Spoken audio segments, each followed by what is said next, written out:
Olá, inicialmente eu gostaria de agradecer a equipe do CAIDJus pelo convite para essa palestra e hoje eu vou compartilhar aqui algumas oportunidades de carreiras para profissionais da área do direito que são formados no Brasil e queiram conhecer sobre caminhos que possam exercer profissionalmente, principalmente nos Estados Unidos e no Canadá. Vamos lá então para a nossa conversa de hoje. Bem, vou comentar um pouco sobre algumas carreiras, algumas áreas de atuação que estão disponíveis tanto nos Estados Unidos quanto no Canadá.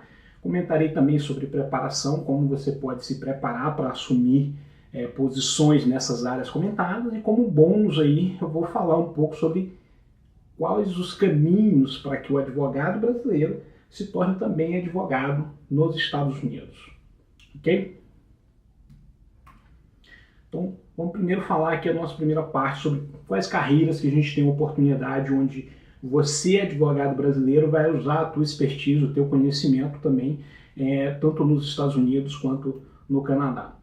Uma primeira carreira, uma primeira grande área é a área de mediação, né? Então, muitos conflitos eles são resolvidos nos Estados Unidos e no Canadá usando da mediação e não se judicializando tanto quanto se faz no Brasil. Então, em várias áreas como família e relações também entre empresas, muitas vezes se resolvem, áreas trabalhistas, enfim, muitas áreas onde no Brasil a gente resolve na justiça, elas são resolvidas tanto nos Estados Unidos quanto no Canadá, usando a mediação como técnica de resolução do conflito. No final das contas, o objetivo é a gente ter a controvérsia resolvida, e a mediação ela é mais eficiente e ela é mais barata, mais ágil, mais rápida para as partes resolverem. E tanto nos Estados Unidos quanto no Canadá são mercados mais maduros, né? E uma grande vantagem de você se preparar para assumir essas áreas é porque é uma área onde está crescendo bastante no Brasil. Então você faz uma preparação com o objetivo de mudar para os Estados Unidos ou para o Canadá e você vai preparar-se também para atuar no Brasil. Você vai conseguir adicionar um componente extra no Brasil. Se no futuro você decidir que ficar no Brasil faz mais sentido para você, você pode aí usar perfeitamente todo o conhecimento, toda a preparação que você fez no mercado de mediação, ok? Uma segunda área que eu quero comentar com vocês é a arbitragem, né? Então, tanto a mediação quanto a arbitragem já estão dentro ali dos métodos alternativos de resolução de conflitos, né? E a arbitragem ela tem a diferença, né, que você vai decidir, né? Então, na arbitragem você vai ter um terceiro que vai tomar a decisão, enquanto na mediação as partes elas têm que chegar num acordo com a ajuda de um terceiro imparcial, né? E esses métodos, tanto a mediação quanto a arbitragem, eles, de novo, são bastante comuns, muito usados nos Estados Unidos e no Canadá, e eles estão começando a crescer o uso no Brasil, principalmente agora que nós tivemos aí a mudança do novo Código de Processo Civil brasileiro, que está dando mais força, mais uso aos métodos alternativos como uma forma de desafogar a justiça brasileira, ok? Agora eu vou comentar com vocês sobre como os métodos alternativos de resolução de conflitos eles são usados dentro da província de Ontário, que é a principal província do Canadá, para resolver controvérsias no âmbito trabalhista quando a empresa ela tem os seus funcionários sindicalizados, tá bom? Então, a primeira etapa você vai ter uma negociação entre o sindicato e a empresa. Nessa negociação vão fazer todos os ajustes lá do acordo, que vai gerar um documento formal da empresa que, junto com o sindicato, os dois têm que assinar e têm que aceitar, e eles vão negociar várias cláusulas, tudo que é importante em termos de salário, carga horária, como as pessoas trabalham, quais os critérios de seleção, vários detalhes nesse acordo trabalhista aí envolvendo aquela empresa junto com o sindicato dos trabalhadores dela. Okay? Se houver um impasse, ou seja, se não houver um acordo entre o sindicato e a empresa, passa-se a resolver o conflito na seguinte forma. Primeiro, conciliação. Então a primeira etapa é tentar um processo de conciliação, certo? Se esse processo de conciliação ele não é bem sucedido, há uma segunda etapa de mediação. E essa etapa de mediação ela é uma etapa opcional. Então não é obrigatório ter a mediação. É uma opção ter uma mediação. Então, se uma das duas partes não quiser fazer mediação, aí não há mediação e já passa logo para a arbitragem, ok? entre a mediação e a arbitragem, há uma etapa de buscar fatos, onde o sindicato vai verificar dados como do setor, quanto que as pessoas estão recebendo de aumento naquele setor, qual o crescimento do setor, todos os dados e argumentos que vão ser repassados durante o processo de arbitragem. Da mesma forma, a empresa vai buscar dados e argumentos que vão ser passados no processo de arbitragem. E essa arbitragem vai ser decidida e encerra-se ali a questão trabalhista de um acordo entre o sindicato e a empresa. Então percebam que em nenhum momento você tem a judicialização, né? Você não tem a justiça tradicional, como é comum no Brasil toda hora envolver a justiça trabalhista em causas de dia a dia e principalmente nesse tipo de acordo, né?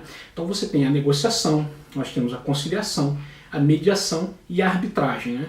Vou contar agora um caso, por exemplo, recente de Ontário, que foi o caso das instituições de ensino superior, das faculdades, né? Então as faculdades de Ontário, os professores e o staff da faculdade de Ontário, durante o processo de negociação com o órgão controlador das faculdades, não chegou num acordo.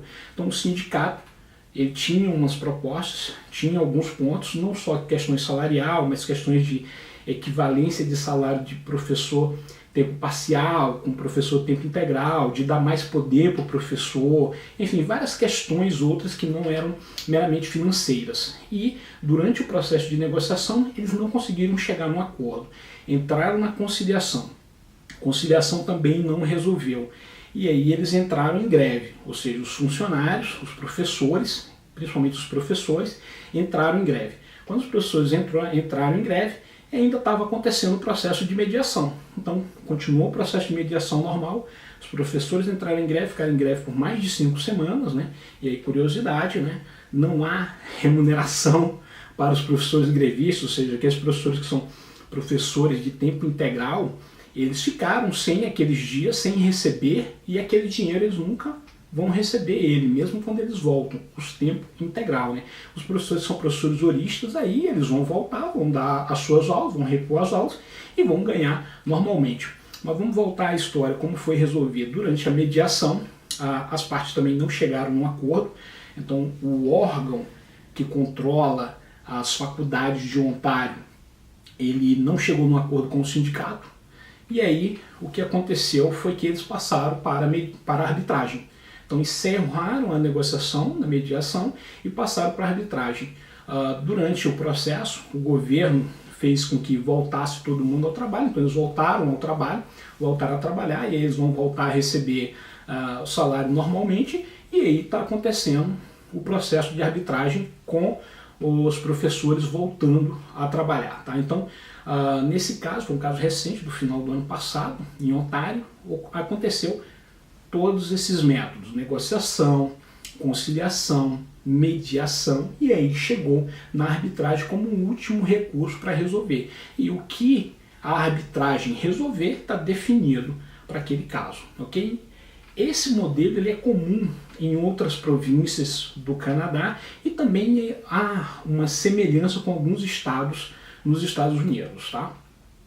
Uma outra área agora que eu quero falar com vocês é a área de compliance, né? Então, na área de compliance, nós temos aí duas grandes linhas.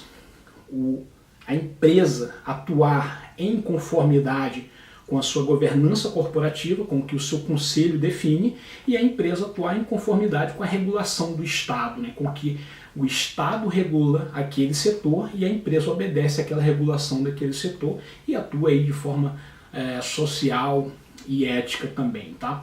Então o profissional de compliance é um profissional que tem que estar sempre buscando a conformidade da atuação dos profissionais daquela empresa e da empresa, tanto em relação à governança corporativa da própria empresa, quanto em relação às regulações do setor. E aí nessa visão é que eu tenho certeza que a formação brasileira ela é muito interessante para a área de compliance. Por quê?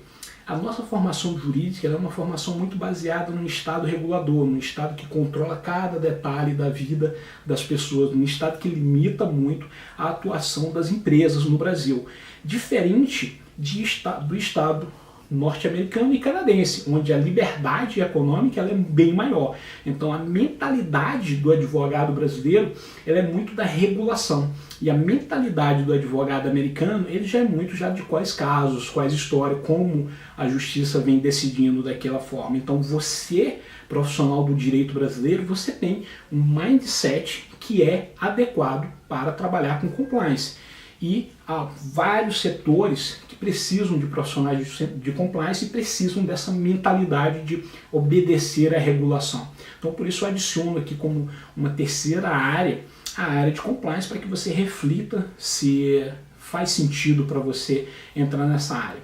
Vamos para uma outra área, uma área já mais tradicional, né, que é o ensino superior. Então, pessoas que têm mestrado, doutorado principalmente, podem imigrar para o Canadá ou para os Estados Unidos e atuarem no ensino superior nesses países, né? Por exemplo, aqui na Ambra nós temos professores brasileiros que moram no mundo inteiro e eles atuam no ensino superior, numa instituição de ensino dos Estados Unidos, né?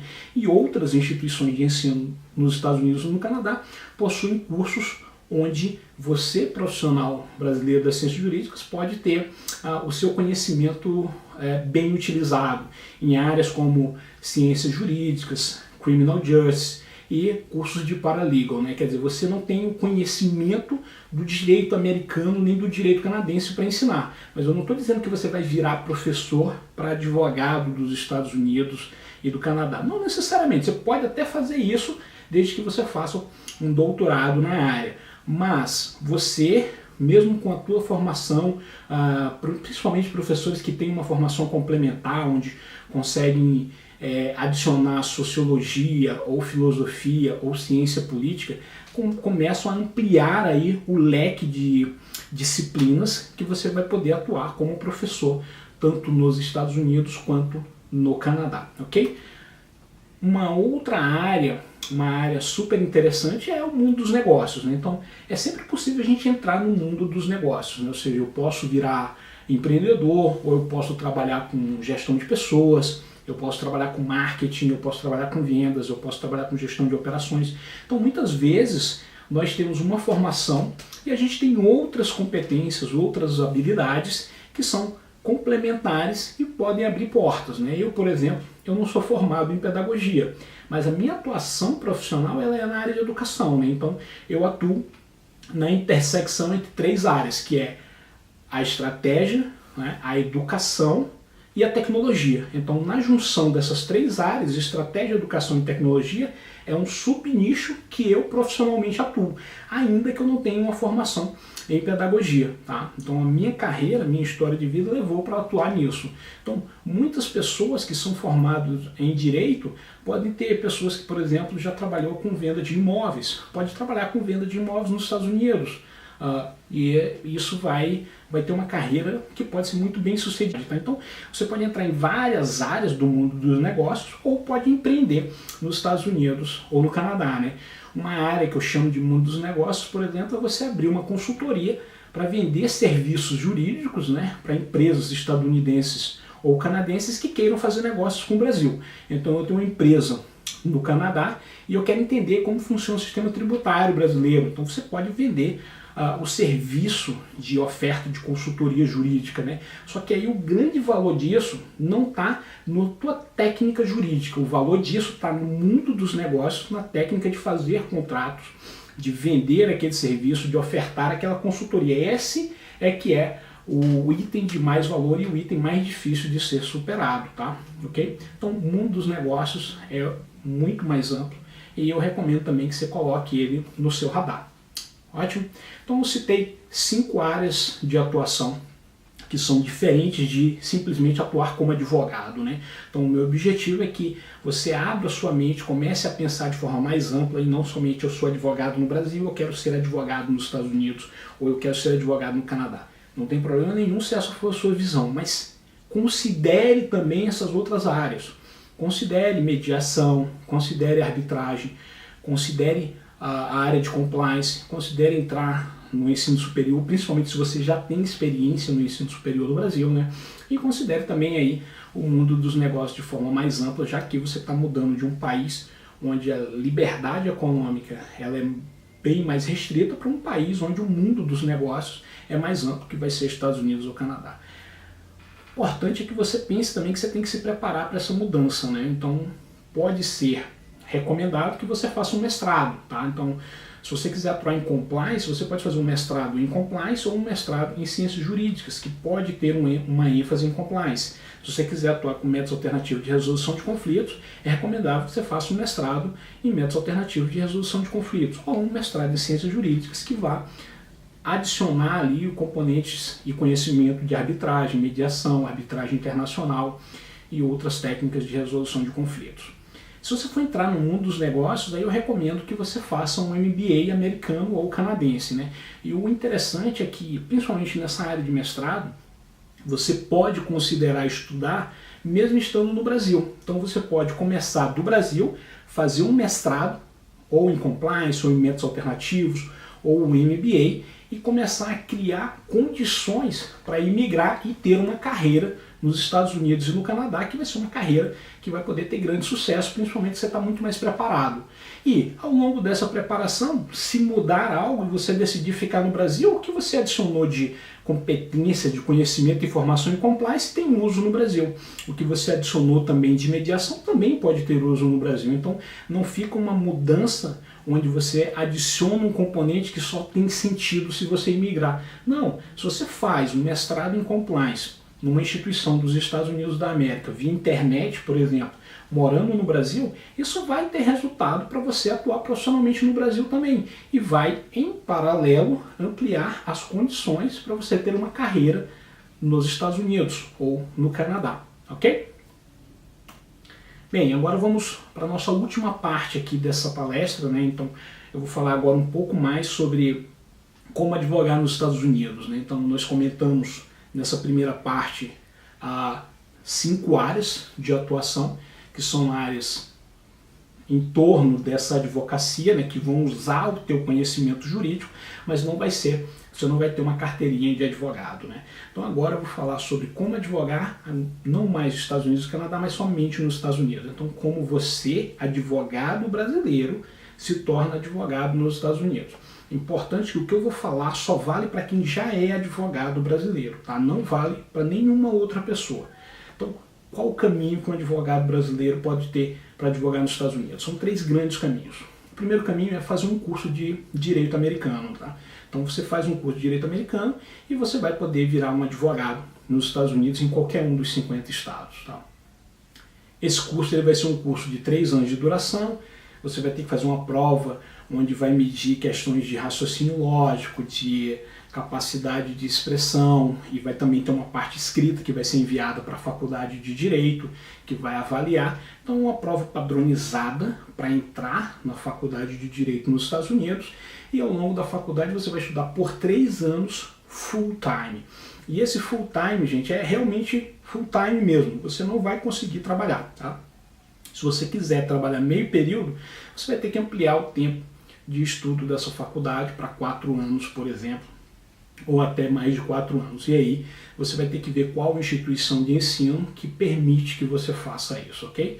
Existem várias instituições de ensino nos Estados Unidos, existem muitos advogados nos Estados Unidos e, em termos de curiosidade, né, no nosso estado, que é o estado da Flórida, a única forma de você se tornar um advogado com todas as prerrogativas é esse caminho de fazer um curso de direito americano de no mínimo 3 anos, depois você vai fazer o exame da ordem, e aí depois de aprovado no exame da ordem, você vai ser um advogado na Flórida.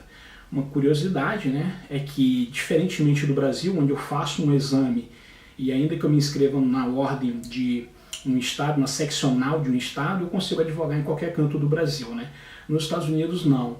Você quer advogar na Flórida, você tem que passar no exame da Flórida, tá? Necessariamente.